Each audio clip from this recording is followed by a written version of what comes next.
Just ನಾವೆಲ್ಲ ಕುತ್ಕೊಂಡು ಒಂದು ಅರ್ಧ ಗಂಟೆ ಕಣ್ಮುಚ್ಕೊಂಡು ಯೋಚನೆ ಮಾಡೋಣ. ಏನಾದ್ರು ರೈತರು 1 ವರ್ಷ ಸ್ಟ್ರೈಕ್ ಮಾಡಿಬಿಟ್ರೆ, ಒಂದೇ 1 ವರ್ಷ ಸಾಕು, ತನಗಾಗುವಷ್ಟು ಮಾತ್ರ ಬೆಳೆ ಬೆಳ್ಕೊಂಡು ತಾನು ಬೆಳೆದಿದ್ದನ್ನು ಇತರರಿಗೆ ಕೊಡದೆ ಅವ್ನ ಮನೇಲಿ ಇಟ್ಕೊಂತಾನೋ ಇಲ್ಲ ಅಷ್ಟೇ ಮನೆಗಾಗೋಷ್ಟು ಬೆಳ್ಕೊಂತಾನೋ ಏನೋ ಒಂದು ಮಾಡಿದ್ರೆ ಒಬ್ಬ ರೈತ, ಈ ಸಮಾಜದ ಪರಿಸ್ಥಿತಿ ಏನಾಗ್ಬೋದು? ನಮಗೆ ಬೇಡದೇ ಇರತಕ್ಕಂಥ ವಸ್ತುಗಳಿಗೆಲ್ಲ ಒಂದು ನಿಗದಿತವಾದ ವ್ಯಾಲ್ಯೂ ಇದೆ, ಆದರೆ ಅತ್ಯಂತ ಅವಶ್ಯಕತೆ ಇರತಕ್ಕಂಥ ವಸ್ತುಗೆ ವ್ಯಾಲ್ಯೂ ಇಲ್ಲ. ಅದನ್ನು ಉತ್ಪಾದನೆ ಮಾಡಿದ ಮನುಷ್ಯನಿಗೆ ಕೂಡ ವ್ಯಾಲ್ಯೂ ಇಲ್ಲ.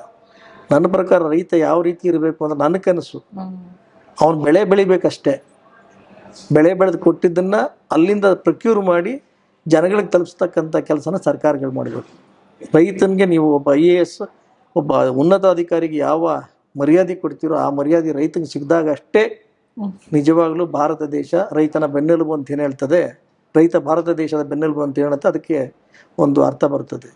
ಖುಷಿಯಾಗಿರ್ತದೆ. ಪ್ರತಿಯೊಂದು ವಸ್ತುನು ನಾವು ಒಂದು ಅಂಗಡಿಗೆ ಹೋಗಿ ತಗೊಂಡ್ಬರ್ತೀವಿ, ಆದ್ರೆ ರೈತ ಬೆಳೆದನ್ನ ಯಾಕೆ ಅವನ ಹತ್ರ ಹೋಗಿ ನಾವು ತಗೊಂಡ್ಬರ್ಬಾರ್ದು? ಇವತ್ತು ರೈತನ ಪರಿಸ್ಥಿತಿ ಏನಾಗಿದೆ ಅಂದ್ರೆ ಅವನೊಬ್ಬ ಜೂಜುಕೋರ ಆಗ್ಬಿಟ್ಟಿದ್ದಾನೆ. ಜೂಜುಕೋರ ಅಂದ್ರೆ ಪ್ರತಿದಿನ ಅವ್ನು ಜೂಜಾಡ್ತಾ ಇದ್ದಾನೆ. ಏನಕ್ಕೆ ಅಂದ್ರೆ ಅವ್ನು ಬೆಳೀತಕ್ಕಂಥ ಬೆಳೆ ಅವ್ನಿಗೆ ಗೊತ್ತಿಲ್ಲ, ನಾನು ಬೆಳೆದ್ರೆ ನನಗೆ ಇಷ್ಟು ದುಡ್ಡು ಸಿಗುತ್ತೆ ಅಂತ. ಅವನೇನಾಗ್ತಾ ಇದ್ದಾನೆ, ಏನೋ ಒಂದು ಆಶಾಭಾವನೆಯಲ್ಲಿ, ಈಗ ನೀವು ಪ್ಲೇಯಿಂಗ್ ಕಾರ್ಡ್ಸ್ ನೋಡಿರ್ಬೋದು, ಆಡೋನ್ ಪ್ರತಿಯೊಬ್ಬನು ನಾನು ಗೆದ್ದೇ ಗೆಲ್ತೀನಿ ಅಂತಾನೆ ಹೇಳ್ತಾನೆ. ರೈತನು ಕೂಡ ಅದನ್ನೇ, ಇದನ್ನ ಬೆಳೆದ್ರೆ ನನಗೆ ಇಷ್ಟು ದುಡ್ಡು ಸಿಗುತ್ತೆ ಅನ್ನೋ ಒಂದು ಪ್ರಬಲವಾದ ನಂಬಿಕೆ ಮೇಲೆ ಮಾಡ್ತಾ ಇದ್ದಾನೆ. ಬಟ್ ಆದ್ರೆ ಎಲ್ಲೋ ಒಂದು ಕಡೆ ಆ ರೇಟ್ಗಳು ಕುಸಿದಾಗ ಅವರ ಎಂಟೇರ್ ಶ್ರಮ, 3 ತಿಂಗಳು 6 ತಿಂಗಳ ಶ್ರಮ ಬಹಳ ನಿಜವಾಗ್ಲೂ ಶೋಚನೀಯ. ಸೊ ಆ ನಿಟ್ಟಿನಲ್ಲಿ ರೈತನ ನಾವು ದೇವ್ರ ತರ ನೋಡ್ಬೇಕು ಅನ್ನೋದು ನನ್ನ ಭಾವನೆ.